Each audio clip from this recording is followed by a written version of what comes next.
Hey, everybody, welcome back for another episode of The Overlay, a poker podcast brought to you by CCG Poker. We're on the line today with Brando. What's up, Brando? What up? It's January.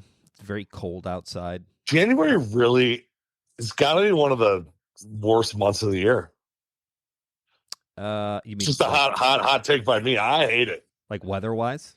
Weather-wise, the days are still, short and still gets dark by 6. Dude, 6? You kidding me? Like 5:10. Yeah, I mean, it's starting to get longer now, but I mean, we're nowhere even close to daylight savings time to, spring ahead and actually have some late nights. And it's bitter and cold, and it's just, I'm ready for winter to be over by January.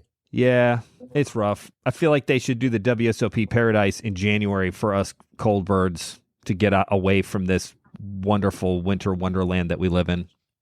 Right, because once Christmas and once the holidays are done, I mean, everyone's kind of over with winter anyways, right? It's like, okay. Yeah, pretty much. And it really lasts. Time for Easter in the spring. Yeah, it really lasts through like March. I mean, we might not get snow much more, but like it's like 10 degrees outside today. Today's January 15th. It's real cold. Yeah, it's bad. Like when you got to let the dogs out and you're just like dreading it. And it's, 10:30 at night and they want to go outside and you're like, oh, this just seems terrible. It's a bad beat. It's a bad beat. It's a bad beat. I don't want to do it. It's like I'm out. I don't want to do it. Today's episode, we're going to talk about overlay, since the name of the podcast is The Overlay, which in poker terms means what, Brando? Additional money added to the prize pool from the house because they didn't hit the guarantee. Yeah, I mean, that's an overlay. At the WSOP Supermain, was it called the WSOP Bahamas or Bahamas? Yeah, WSOP? WSOP Paradise. Oh, WSOP Paradise, which is in the Bahamas at that really wild resort. What's the name? Atlantis? I think so, yeah. Dude, I remember seeing that thing like when I was in high school, and like they had like that tube that like that huge water slide that they would show. Yeah. Is that still there? I think so. That was back when like travel agencies existed. I don't think those exist anymore. Yeah, or at least not very much. Yeah, it's wild. No. Anyways, Atlantis is still a thing. WSOP Paradise, there was a hint, a mass hysteria. Yes. Of an overlay. Yes. Quite possibly in what people were calling the largest overlay in the history of poker. Correct. So I know we just did this like briefly before we got on the podcast, but I want to do it again for the folks listening at home. How many day ones were there? Like, when did this start becoming like this massive, like, oh my God, there's like a $15 million overlay? Because this is a $25,000 buy-in, $50 million guaranteed WSOP Supermain. Obviously, they call it Supermain because it's 25K instead of 10, right? Correct. Any idea what the starting stack was in that? No clue. All right, well, you tell us about the flights and kind of when it went crazy. So it was 4 day ones. I mean, for those that can't do the math at home, 50 million divided by 25,000 is 2,000 entries. Mm-hmm. So they need 2,000 entries to hit the guarantee and have no overlay in the tournament, which is quite a large feat for something that's so far. I mean, you're in the Bahamas. It's not like it's a Vegas tournament where it's like, oh, there's overlay. I'm in town or I live in Vegas. Right. Like you got to fly to the Bahamas to get into this tournament. It's not even like you could find a Southwest flight from Chicago to fly to Vegas if like the main event, if this happened in Vegas, in theory, you could get there, right? Like in under a day. Sure. Just like, I'm going to fly Spirit Air. It's going to suck. I'm going to have to pay $0.25 to go to the bathroom, 50 cents if you want a seatbelt.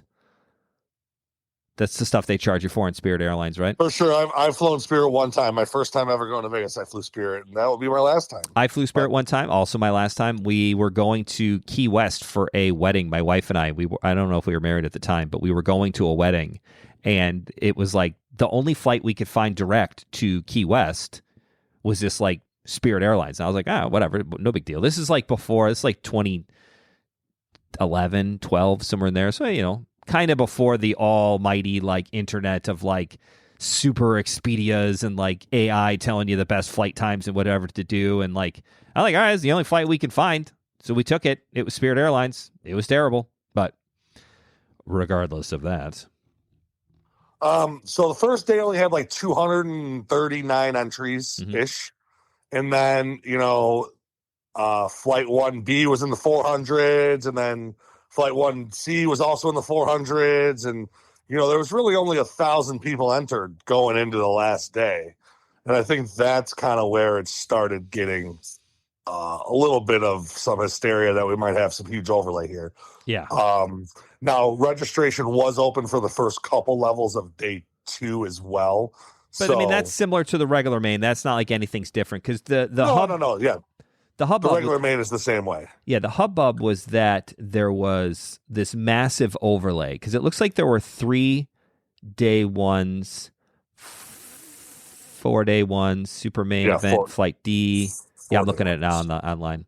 Yeah. So there were 4 flights to get into this thing. Was it similar to the regular main event where it's like a one and done? No. It was reentry. There's reentry, and that is where when you have a guarantee this huge, that's something that's very advantageous for WSOP is to have the rebuys because once you're out, you're not out. You can get the same guys recycled back, and it's kind of like our $20 early bird at CC. 50 players, but it's 100 people in the tournament. Right? 50 unique entries, but they all bought in an average twice for a 100-person prize pool, and that's how you get a bigger prize pool. Same thing in this thing. You're really limited to the field that's down there. You need to get 2,000 entries out of those. Whatever, we'll just say 800 players or 700 unique players. You got to come up with 2,000 entries from them. Now, there was a report of one pro firing 9 bullets throughout the days. I can't even. So that's a nice little. Just shy of $250,000. Yeah, 225. No big deal. It's just a Ferrari. It's not bad. Nice Ferrari too. Like one of them, not one of them shitty like 90s. Not one of those shitty. Yeah, like a new early Ferrari. 2000s, right? You can get them for like $90,000, right? We're talking like brand new off the factory from Italy. You get to pick the seat color and stuff. Yeah. I like that. I like picking seat colors. So, like somewhere around day 2, like closing of day 2, they were obviously pretty far short of the guarantee, and there was a lot of action, a lot of talk about there was going to be this massive millions and millions of dollars in overlay. And or like fly to the Bahamas now because this is the best value you're ever going to have in a tournament. I know it's $25,000, but like there's 15 million, estimated overlay. And like I remember seeing on Twitter was like, foot X was going crazy. X was giving it to you. Like good old DMX tells us from also the 90s. He's dead too. I know, it's so sad. I liked him. He was really good in movies. Like he was awesome. What did he die from? I don't know. I don't know either. I think it was like cancer or something, or like a heart attack. It wasn't like anything weird, like East Coast, West Coast stuff. No. All right, if you're out there now and you know what DMX died from, can you hit Brandon and I up at some point at an event or on Twitter? Because I really don't know. I just remember them having a report that he was like in grave condition in the hospital. I do. Yeah, right. Or a car accident or something crazy or very sudden. Anyways, Twitter was going crazy with it. Like Jamie Gold was doing like promos from the floor at WSOP Paradise about this overlay and that, you better get in. This is going to be amazing. ... I know I saw an ad / promotion from him. Now, I'm assuming it didn't seem like he was doing it like on his own. It seemed like a marketing. Yeah, like a paid promotion. Yeah, I guess I was going to say a marketing ploy, but yeah, it was a paid promotion for sure. It was not like a sponsorship that he was just giving out for the goodwill of the people. Like he obviously got paid whatever to do it and probably a free seat or something. Although I don't know if Jamie Gold's worth $25,000 to say that, but maybe he is. I don't know either. But I don't remember if other pros were doing it too, but it was like a ton. And then there was talk of the possibility of adding like a last minute flight, which to the poker community is like a huge no-no. It's a Correct. huge like slap in the face to the players from the house. Right. From the player's perspective, it's like, oh, well, you provide us with this guarantee and now you don't come close to it. That's not our fault, but don't be adding extra flights to, get yourself there, because that's not how the original tournament was advertised. Yeah, it kind of reminds me you of just like pay up your overlay and let's move on. Here. Right. Suck it up. You make enough money throughout the year. You're the ones that put it out there. Like if you didn't get enough players there, it is what it is. The whole point of a guarantee is that it is guaranteed. Does remind me of Tommy Boy when he's like, if you want me to take a dump in a box, slap a guarantee on it, I will. I don't know that movie. What? Oh my God. I don't watch movies, man. Dude, Tommy Boy's like maybe the greatest movie of all time. Well, that's probably a hot take. All right. Well, it's definitely in the top 20. It goes like Citizen Kane, Die Hard, and then Tommy Boy. I've never seen any of those three. Jesus, Mary and Joseph. Isn't Die Hard a Christmas movie? It is. That's a whole argument that people have. Is it just because something takes place at Christmas, does it make it a Christmas movie? I don't know. That's not guaranteed. But what is guaranteed is the $50 million that the WSOP was supposed to pay out for the Paradise Super Main. But now, as it turns out, there was a small overlay. It was nowhere near the $15 million. But the discrepancy also came in at the end that other players were a little confused about, that I feel like the WSOP should have got out in front of a little bit better, was this kind of hybrid tournament. Can you tell us about that, Brando? Yeah. So, the final number of entries live was like 1,378. It's exactly 1,378. Yeah, I'm looking at it right now.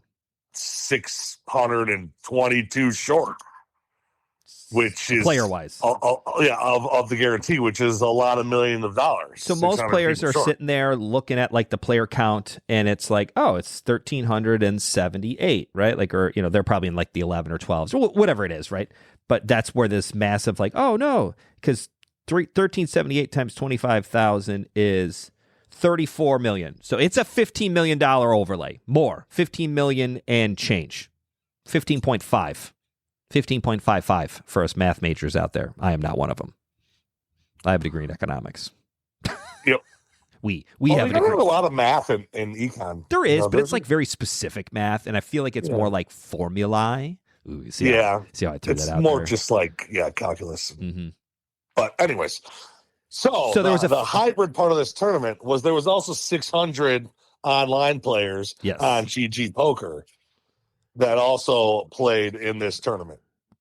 So now your 1,378 becomes almost 2,000 players. 1,978, which is just a 22-player overlay, which is exactly what they had to cover, $550,000. $550. Right. So, and really, they don't lose money on it because obviously there's rake and promotion that comes out of it. Right. They just rake less. They make less money. They really kind of hit the guarantee. They didn't actually like come out of pocket, but they do have to give some of the rake back to the players, which is nice. Sure. It's not Absolutely. nice. It's what they said that they were going to do. Well, that's the nice part of playing a guarantee. But I feel like there was this very big like confusion between the live numbers. Why didn't they just add in the online player totals originally? Like, all right, flight 0, which was the online, flight O was 600 players. Okay, so then flight 1 was not 190 something players. It was 798 is the running total. I feel like there was some confusion there that could have been handled better by the WSOP. Like they should have got out in front of it. Now again, they kind of let it go because full well knowing that they were nowhere near a 15 million guarantee or overlay. It was probably closer to a couple million, and they're like, all right, well, let's let them say it's 15 million. Let's let this hype it up. Yeah, let's go a little viral that it's a $15 million overlay, which would be a crazy number. Yeah, crazy. That's a lot of money. Crazy. That's like more. The WSOP got purchased for what, 250 million or 500 million? 500 million all day. Okay, so that's still like 10% or whatever that is, 5% of their whole company. Yeah, 15 million divided by 500,000, whatever that is, 500,000. Yeah, it's 5% of the purchase price. Right. Just poof, gone right there to the players. Yeah. That'd be wild. Has there ever been, I know I asked you this before, but I want to officially ask you on the podcast. Has there ever been a kind of hybrid tournament like this through the WSOP? I certainly maybe not for this price point, but where you have this kind of online flights and then live flights that combine when all of the tournament combines into day 3, which at first I was like, well, that seems weird. Like they get advanced all the way to day 3, but that is pretty normal, right? For the regular Vegas, the main event, if you play days 1A or 1B and advance to day 2, you play day 2A, whereas flights C and D play day 2B, and then flight D plays, right? They're not the entire prize pool, or I'm sorry, the player pool is not into all the same room, basically, or tournament. There is kind of like a funnel that they go, and then by like day 3, everybody's, they're down to whatever it is, and all of those players are in the tournament at that point, or in the same field. So I don't really know the answer to that question. I mean, I know there's been online tournaments that when you get to a certain point, you go play live. Like, we've had that. And then there was like that weird COVID main event where like the online winner played the live winner. Really? They played like heads up for like, yeah. So it's happened before, but very rare. Most of the time, I would say it was COVID related. Right. But in terms of the funnel that you were talking about, my first ever main event, I was playing at day 1 when Jordan was playing in the same tournament on a day 2 on the same day, where I was playing day 1D, right, and he was in day 2AB. Right. Yeah. Which is confusing. Yeah, I get it. It is, as a new player or somebody who's never played the WSOP before, to take the leap to, like, I'm talking about regular poker players like you and I. Like, we're not $10,000 buy-in players. We're, you know, 15, 2,500, maybe even 3K is like the top end of my like red line max out. 300 to 3K. The engine is at freaking 8,000 RPMs here. Like, it's going to explode. Like, that ain't going to last for very long, right? Like, I'm comfortable in the 15 to 2,000, right? Like 1750 is like my nut number. I was very nervous playing the $10,000 PLO. What was it, like 2 years ago, 22? Yeah. And I was very nervous. I was very nervous to buy in. I was very nervous to figure out where to go. I showed up like 30 minutes early, and the woman was like, "Yep, nope, you guys aren't starting for at least another hour late. So we'll see in at least 90 minutes." I was like, "Okay." Meanwhile, I felt like a bird player where they're like, "Yeah, we're out of tables, beat it." But you kind of expect that a little less for a $20 tournament. I was expecting a little bit more red carpet and kind of, Plaza Hotel, little Ritz-Carlton attitude. You don't get that. That doesn't. It's just a different. It's just a different WSOP. You're just one of the other. You're just a regular one of the guys. Yeah, but I wonder what the number is for the WSOP. Like, is it like the 50Ks? Where like, I don't know. Anything probably with a high roller on it, slapped on it. Okay, so it's got to say high roller before your VIP. Like probably, yeah. Good Lord. They had some big tournaments here, too. Triton main event was $100,000. PLO super high roller, $100K buy-in. There's a PLO regular. That doesn't even have high roller slapped on it. It's called PLO Omaha, or Pot Limit Omaha Championship, $50K. Yep. They had a $500K. Remember that invite only? It was a sweet series that they had going on. It really is. But now here's my and the buy-in was actually $26,000. Because it says WSOP Super Main Event, $25K to $50 million guaranteed, Thursday the 12th. $25,000 buy-in plus a $1,000 entry fee. So did you pay 26 or did you pay 25 and 24 went into the prize pool? Because that also kind of makes a difference with the... For sure, 1,500 people, 1,700 or 1,300 people at an extra $1,000. Well, I mean, I'm sure online they did the same shit, right? Like, it's not like you could play for less online. No. Yeah. I don't know. It seems like it was 26. But it is very difficult. And I know a lot of the players, like almost every single person who has played the main event from the CCG free roll, the 28K free roll. And what was the first year we did at 21?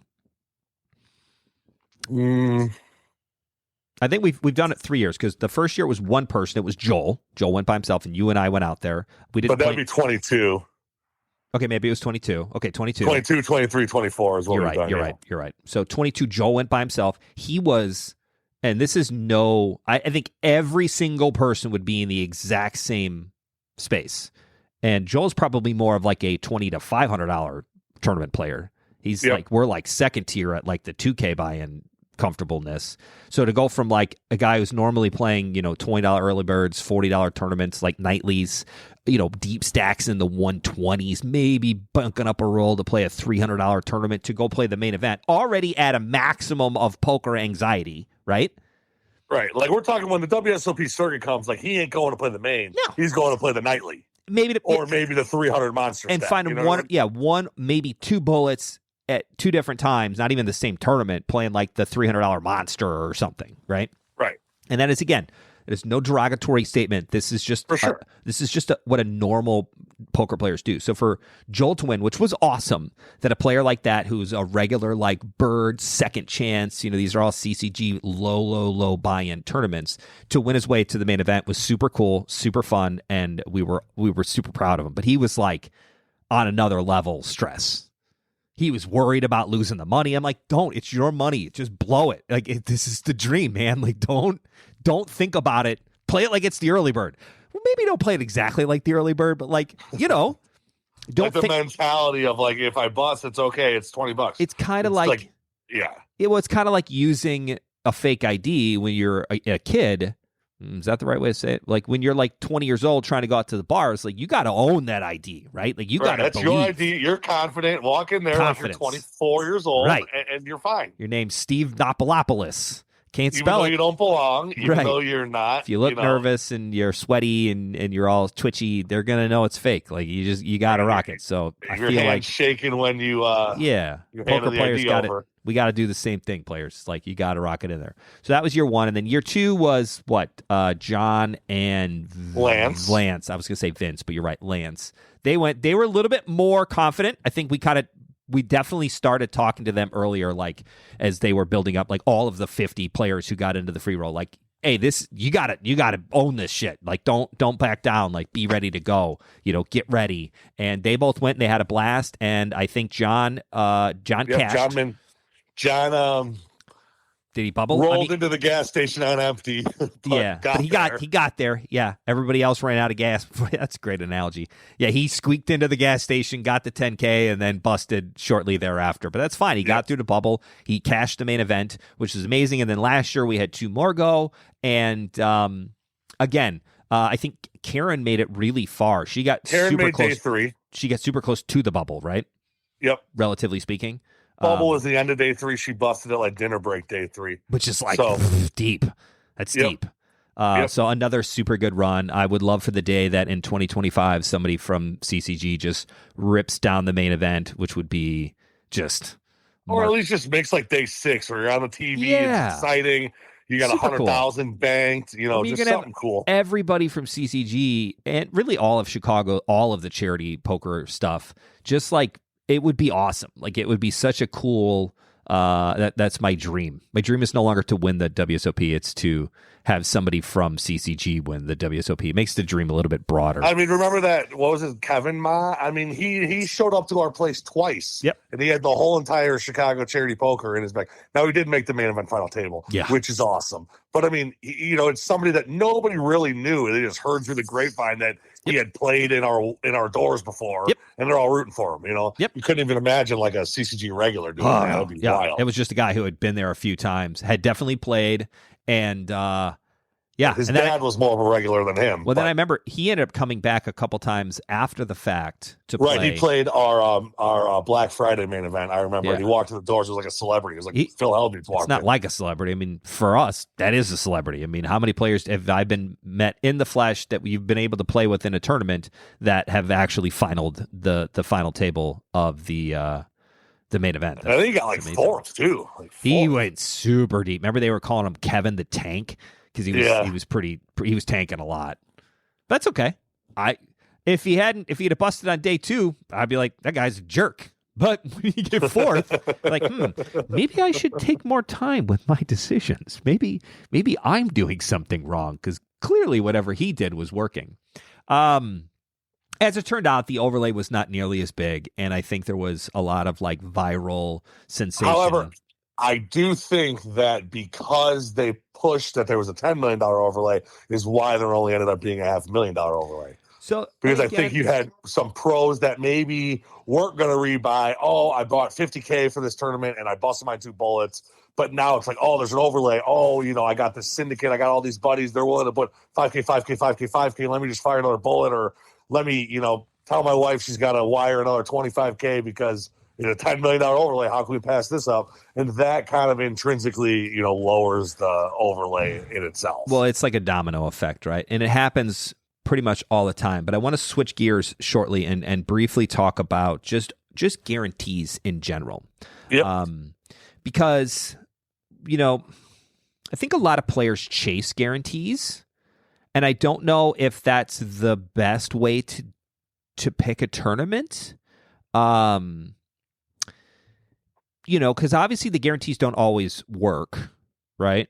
And there's always like fine print of like a guarantee, and I know it happened a lot, and I certainly will never say a name of a room. But when I was traveling down to Texas a lot, they had a ton of problems with overlays and tournaments never hitting the guarantee.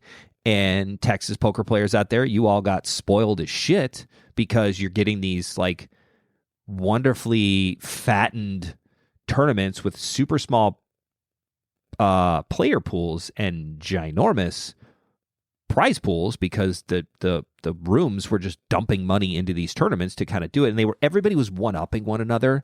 Like you'd hear about, oh, next week, XYZ is doing a $500 20K guarantee, and then like 3 days later you'd be like, oh, table or room XXX is now doing, that sounds like a dirty one, they're doing a $69 tournament with a 40K guarantee. Like everybody was one-upping and none of them were hitting it. And then there was always like a lot of bad blood, I feel like, with players that were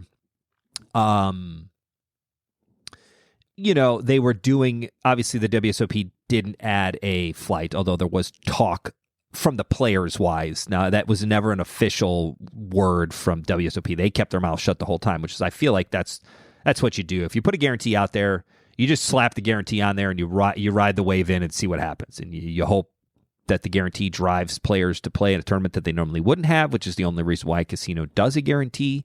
And sometimes it works out. And in this case, it mildly worked out, right? I don't know if they would have gotten that many players if this like phantom overlay didn't exist. But I remember down in Texas, if there was no guarantee on the tournament, I couldn't imagine there being I would guess the prize pool would be 30 million, right? Which is still an awesome tournament. However, it's not 50 million, for sure. Yeah. Do you think about playing tournaments because there's a guarantee? How much does the guarantee affect your thought process in buying into a tournament? You personally? Me personally? Yeah. So, I mean, for me, it has to do with like the travel situation. Like how much effort am I putting to get there? Okay. Like, if that makes sense. Like, if I'm going to the Horseshoe Hammond to play a $100 tournament, I don't care if there's a 10K guarantee or not. No. Like, but it's something along the lines of the poker players, and me included, they that you're going there and that first place is going to be this much because there's that guarantee. No matter how many people show up, I'm going to be playing for $50 million. Or, the prize pool is going to be $50 million, and I'm going to get my share of that. And whereas if there was no guarantee and it was, are 2,000 people ever going to show up? No, maybe it's only 500. Well, I don't want to go to Bahamas if it's only 500. So for me, it's really that. It's really the travel. In general, for me, it doesn't matter so much. But like, if it was going to matter, it would be because of the travel. No, that makes sense. Because like, figure from us from the Midwest, Chicagoland area, there's a logistically standpoint. How tough is it logistically? I have never looked at a guarantee at the Horseshoe Circuit event. Never have I ever looked at it. It has never affected what I thought or played. I mean, I really don't play it at all. Anyways, I just play the PLO. But like the PLO always has a guarantee on it, but it's like kind of stupid low. It's like 25K, where it's like they're always going to hit it. It's not even like a real guarantee. I mean, it's like the only way that they wouldn't hit that guarantee is like if the lights went out. But then they'd be like, well, the lights went out, so now we can't get the right. We would need gone. like 2 feet of snow. Correct. And the roads to be closed. And then I'd be like, all right, I'm going for that guarantee. We'd have to hoof it over there in snowshoes and just sleep at a blackjack table for 3 days. Like that would be the only time where like, but now on the flip side, you know, really quick, super really quick. Like the MSPT is in Potawatomi here in a couple weeks, and like the main event is a 500K guarantee. I was looking to play in that tournament. If that tournament was a 250 guarantee, a 300 guarantee, a 500K guarantee, or a million guarantee, like I kind of want to go play at the exact same. Right. The guarantee doesn't do it for me. Now, if they said it was a 5 million guarantee, something that would be like crazy, like it's $1,100 buy-in and a $5 million guarantee, like that would kind of like something that would go so far above and beyond what they normally get. Like they normally get, like if they don't put a $500,000 guarantee on it, there's going to be a $500,000 in the price pool anyways. That's kind of my point with like super low guarantees. The guarantee anyways. Right. It would be like if the WSOP Super Main did like $25 million guarantee. It'd be like, well, that's only 1,000 players. Like they're probably going to get that in general, just with online people. You know what I mean? Like that. Like that's not for sure. And we're kind of huffing at about 25 million, but it's like obviously like they picked a number that was probably a little bit outside what their normal would have been. Well, they wanted it to be bigger than the 40 million guarantee from the WPC. So it's some marketing, and maybe they planned on like, well, we're going to set aside 10 million. That this is just marketing. Like we're just going to pay for it, and it is what it is. So I don't mind that, but I feel like players chasing guarantees are bad. And what I was going to say is like I've never looked at the guarantees at the Horseshoe because it's an hour away from my house. I'm going to go play anyways. Like it is what it is. I don't care what the guarantees are never juicy enough to where it's like, oh, you know, it's a 100K guarantee in the PLO tournament. Like that's nuts because it's normally 25 where it's like, ugh, they need like 80 players to get that. Like, who cares, you know? Yeah, it's like it would be like slapping a $500 guarantee on our $20 early bird. Correct. Like they're going to hit that every time, no matter what, in the worst locations. Now, if we slapped a 5,000 guarantee on it, obviously much different. More players are going to come. And does that drive players to come play a tournament that they normally wouldn't have played? I don't know. Probably. I guess some would do it. Do you think it scares anybody away that would go, well, obviously the field's going to be so much bigger, and now I don't want to play because, like, I play the normal $20 early bird, and I enjoy it so much, but then now it's going to be a bunch of like jerks and like like random people that are playing in it. You know, does that? I think that'd be in the minority. I mean, I'm sure there's a few poker players that are like that, but people feel like, hey, the extra money's worth the extra aggravation. Yes, correct. Yeah, my point earlier was that I would never look at the Horseshoes guarantees, but like if Choctaw or the Southern Indiana circuit event where like I would have never been, but like if they ran a 50K guarantee, $600 PLO tournament, I would be like, oh shit, maybe I will. Well, because at least you know that you're traveling down there and the prize pool is going to be 50,000. It's a little bit of both. No matter if 11 people show up or 1,100 people show up. Well, obviously it'd be over 50,000. Sure, I know. But you're guaranteed the 50,000. Right. Where first place is going to be a nice winner and it's worth the time and effort. Not that it's not otherwise, but like I didn't go to the two events, they had 3 PLO events or 4 card events over at the WSOP in Elgin, and I didn't go, and there were not great turnouts. Now, they weren't great timing wise. They always kind of give the PLO players or the Omaha players kind of the shitty start times, which is fine. I mean, it's probably the least popular game, but there's certainly like a very core group of people that only want to play that, which you and I are probably in one of them. You play more no limit events than I do. I haven't played a no limit event in probably 2 years. But I felt like that would be a place where like they should probably think about doing a guarantee on, because it would probably drive up the players. They don't have to make it crazy, but they slapped a small guarantee on it, even when it like the 20K, 25K, it would drive players to go. I could see that. I agree. It's just a little bit bigger, just a little bit outside of like, if they're averaging the prize pool's 20,000, put a 25K guarantee on it. Right. Put a 30K guarantee on it. Juice it up a little bit. Right. And try to get players into it. Just get the player like me who is like, Elgin's 2.5 hours away. I don't want to go there just in case there's only 80 people. Right. But if I know there's going to be money for 250 people, regardless, I'm going there and I hope there's 80 people. And it's kind of a self-fulfilling prophecy, right? They end up getting more because of it. Right, like they get me to go up there because me too. I'm number 81 and you're number 82 just because of that guarantee. Yep. Well, I'm sure there's people all over the place. There's got to be lots more players like that. Right. Well, I thought it was appropriate to do an episode about overlays for the Overlay, a poker podcast. This is episode 111. If you've been listening to us since the beginning, thank you so very much. Make sure you follow us on Twitter at the Overlay Pod. I am working on an Instagram account as well. Again, I think it's just at the Overlay Pod, but I'm still there's not much up there yet. There's not much. Well, I just started it. Like that was my 2025 resolution was to post some overlay stuff on Instagram specifically. Yeah, it's up there at the Overlay Pod. You can get to us from our link tree.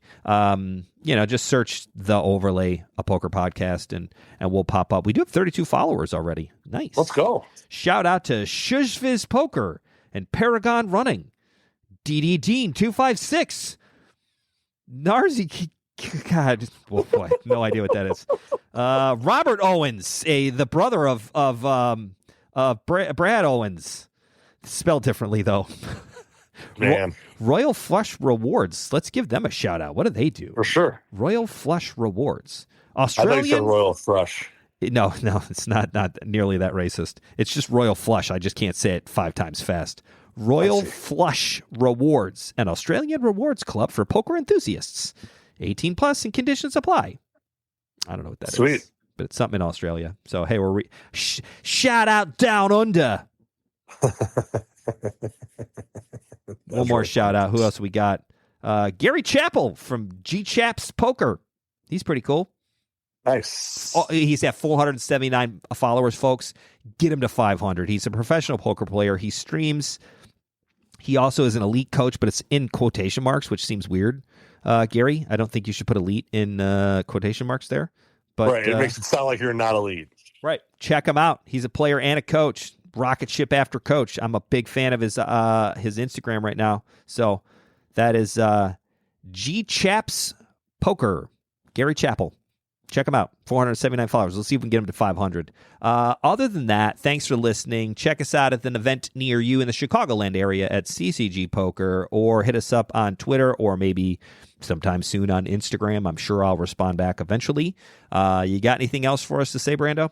No, I mean, overlays are a good thing. I mean, as long as the poker room doesn't not honor it by doing something shady and adding flights or something, overlay in general is good for the community. Good for the players. Players get a little rake back. I always thought of it as if the room misses the guarantee, it's marketing. You want players to know that you are going to stand behind your word of this is the guarantee. Paying that $550.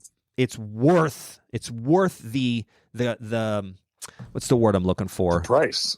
Well, it's worth like the money for the goodwill that you're going to get back from the players, right? Like it. I mean, look at we're on here talking about the WSOP because they paid that $550,000. I mean, granted, we're probably not going to add much advertising for WSOP, but it ain't going to hurt. No, I think they did a great job. They did what they were supposed to. They just kept their mouth shut. They said, "Hey, we're going to slap a $50 million guarantee on it."